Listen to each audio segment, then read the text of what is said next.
வணக்கம். நாட்டுக்கோழி சூப் எப்படி செய்யலான்னு நான் உங்களுக்கு சொல்லித்தரேன்.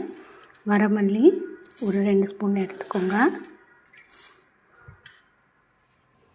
கொஞ்சம் மிளகு, 2 சோம்பு, 2 ஸ்பூன் அளவு சீரகம் எடுத்துக்கோங்க. எடுத்து ஒரு வரமிளகாய் நல்லா வறுத்துக்கோங்க. அடுப்பை லோ ஃப்ளேமில் வச்சு பொன்னிறமாக வறுத்துக்கோங்க. அதான் கொஞ்சமாக நல்லெண்ணெய் விட்டுக்கோங்க. இஞ்சி பூண்டு சேர்த்துக்கோங்க. நறுக்கிய வெங்காயம், தோல் சின்ன வெங்காயம் ஒரு 10-12 சேர்த்துக்கோங்க. நல்லா வதக்கிக்கோங்க.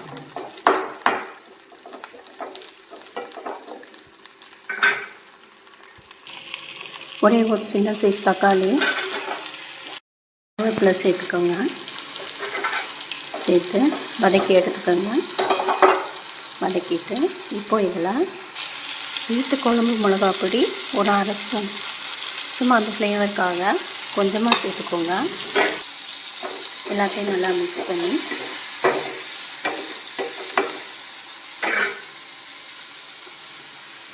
ஆஃப் பண்ணிக்கோங்க. மிளகு சீரகம்லாம் வறுத்தோம் இல்லையா, அதை தனியாக பவுடர் பண்ணி வச்சுக்கோங்க. வெங்காயம் தக்காளி வதக்கினதையும் பேஸ்ட் பண்ணி எடுத்துக்கோங்க. தாளிப்புக்கு கொஞ்சம் கருவேப்பிலை. இப்போது நல்லெண்ணெய் ஊற்றிக்கோங்க. சைக்கிள் ஆட்டின பியூரான நல்லெண்ணெய் ஊற்றிக்கோங்க.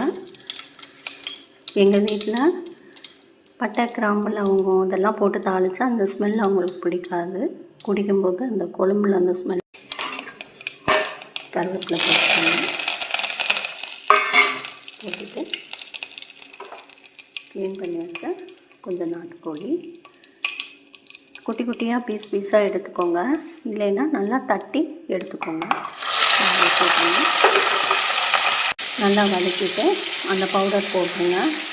நம்ம அரைச்சி வச்ச பவுடரு அந்த பேஸ்ட்டையும் கலந்துருங்க. கலந்து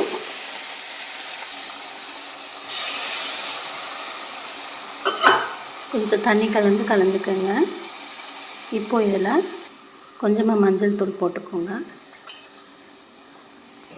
தேவையான அளவு தண்ணி கலந்துக்கோங்க.